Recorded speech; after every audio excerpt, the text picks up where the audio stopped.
শুধুমাত্র তাই নয়, মা আমেনা বলেন আমার স্বামীর জন্য সব পাগল। আমি একটু মনে মনে ভাবলাম, মনোযোগ, এদিকে এদিকে, আমার স্বামীর জন্য কেন সবাই পাগল ছিল? রাতের বেলা স্বামীর নয়ন বইরা দেখবো, ঘরের ভিতরে ঢুকছে অন্ধকার, কিন্তু অন্ধকার নাই আলো।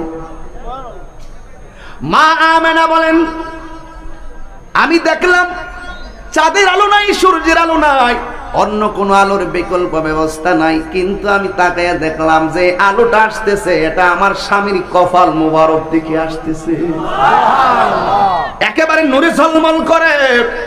মা আমেনাকে এত সুন্দর আমি আর তাকতে পারি নাই, আমার স্বামীর আমি জড়াইয়া ধরলাম, আর স্বামীর কপালের মধ্যে নূর মুবারকের বরাবর একটা চুমা দিলাম। হঠাৎ করে দেখলাম নোটটা যেন কোথায় চলে গেল। রাতের বেলায় ভালোবাসা বিনিময় করে আমি ঘুমাইলাম, ঘুমের করে স্বপ্ন দেখি কে যেন আমার আয়েশা কইতেছে, আমেনা তুমি তো চুমা দিলা না, আল্লাহর হাবিবের নূর মুবারক তোমার মাঝে শুভ আগমন করেছে। এবার মা আমেনাকে আমি খুশি, এটার নাম ঈদে মিলাদুন নবী। মিলাদুন নবীর মানেটাই বুঝে না, যুগে যুগে নবীর পাইয়া সবাই খুশি। ওই মা আমেনা বলেন আমি দেখলাম, আমি সংবাদ পাইয়া দিন গণলাম, একদিন রাতের বেলা আমি দেখি এই আজকে রাত্রটা, এই রাত্র গিয়া শেষ রাইতে আমি দেখলাম আমার ডান পাশে একটা মহিলা, বাম পাশে একটা মহিলা, সামনে একটা, পিছনে আর একটা মহিলা, চারজন দাঁড়ায় রইল। আমি জিগাইলাম কেডা গো? তারা কই, আমি কইলাম জান্নাতি মহিলা। কেন এসেছেন? কই এসেছি একটা মাত্র কারণে, কারণ আমার আল্লাহ পাঠাইছেন কিছুক্ষণ পরে রাহমাতুল লিল আলামিন দুনিয়াতে আসবে, আমাদেরকে জান্নাতি হাতে ওই রাহমাতুল লিল আলামিনের নূর মুবারককে রিসিভ করার জন্য আমার আল্লাহ রাব্বুল আলামিন আমাদেরকে পাঠিয়ে দিয়েছে। আর জবান খুলে কন্যা আল্লাহু আকবার। এই জন্য যুবক আমরা নবীর পাগল কিনা বলেন, খুব সাবধান। মা আমেনা কয় আপনারা চারজনকে তো চিনছি, কিন্তু আপনাদের সঙ্গে এরা কারা? ওই চারটা জান্নাতি মহিলা কয় আমেনা এরা অন্য কেউ না, এরা হলো জান্নাতি হুরের বাহিনী,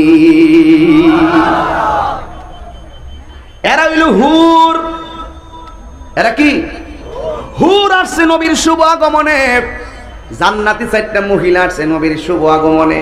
এর মানে হলো ঈদে মিলাদুন নবী শুরু হয়ে গেছে। এ যুবকের দল, মা আমেনা বলেন আমি দেখলাম ওই সুবে সাদিকের টাইমে আমার নাবি মোড়ের বাম দিক দিয়া একটা নূরের জ্যোতি বাহির হয়েছে। আল্লাতি রাআতহা কাসুরুশ শাম, আমি দেখলাম ওই নূরের আলোতে শাম দেশের অন্ধকার প্রাসাদগুলো আলোকিত হইয়া গেছে।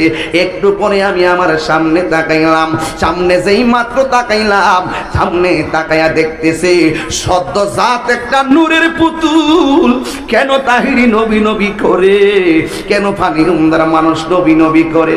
আমার নবী জীবনে কতবার কষ্ট পাইছে, এরপর নিজের জন্য নবী কাঁদে নাই। আমার নবীর তায়েফের জমিনে পাথর মাইরা রক্তাক্ত বানাইছি, এরপর নবী নিজের জন্য কাঁদে নাই। উহুদের জমিনে নবীরে দন্ত মোবারক ভাঙ্গা ফেলাইছে, এরপর নবী নিজের জন্য কাঁদে নাই। আমার নবীরে মক্কা থেকে মদিনায় পর্যন্ত পাঠাইছে, এরপর নবী নিজের জন্য কাঁদে নাই।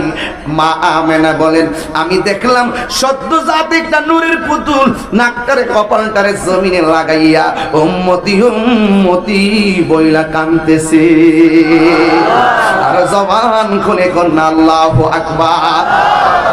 মা আমেনা বলেন আমি একটু ধরতে গেলাম সন্তানটারে। এ বাবা, আমাদের দেশে দুইটা পদ্ধতিতে সন্তান হয়, একটা হলো নরমাল, আরেকটা হলো সিজার। যেই প্রক্রিয়াতে সন্তান হোক না কেন, দেখবেন সন্তানটা পেট থেকে কেটে বের করে, অথবা ভূমিষ্ঠ হওয়ার পরে সন্তানটা রক্ত মাখা শরীরটা লইয়াই মায়ের বুকে দিয়া দেয়। দাইমা সন্তানটারে কোলে নিয়ে ভালো করে পরিষ্কার করে না।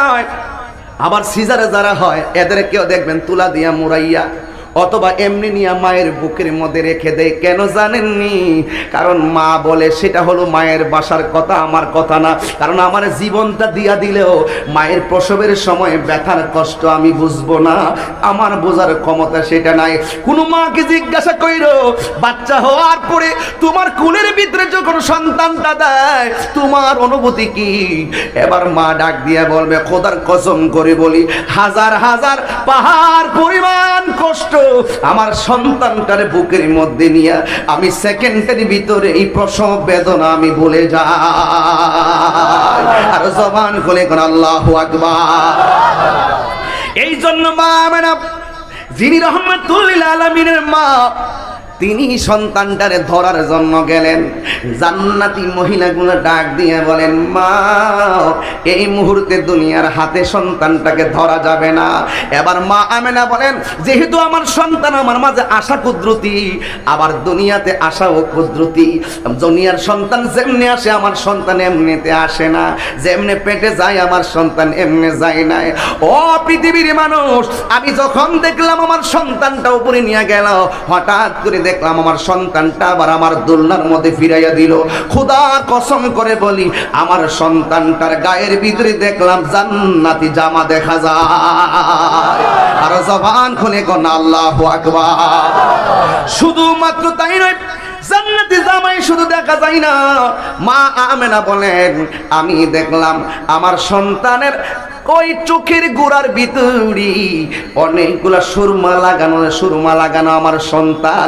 তার মানে প্রমাণ হয়ে গেল আমার নবী কাহারো মতো না। কথা বলেন ঠিক কিনা? আমার নবী দুনিয়াতে আসছে খতনা অবস্থায়, আমার নবীর লজ্জাস্থান কেউ দেখে নাই। এটার নামই হলো রহমাতুল লিল আলামিন, যার জিম্মাদারিত্ব আমার আল্লাহ স্পেশাল নিয়ে গিয়েছেন। কথা বলেন ঠিক কিনা? এই জন্য যুবক, এই নবী যখন দুনিয়াতে আসছে কাবা গোটা হেলান দিয়ে গেছে, গাছগুলা নবীর দিকে ঝুঁকে গেছে।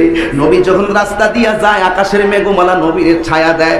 আর নবী যখন রাস্তা দিয়া যায় তখন দেখবেন পাথরের কোণার মধ্যে পা কদম মোবারক করলে ওই পাথরটা তোলার চাইতে এই বেচারা বসো।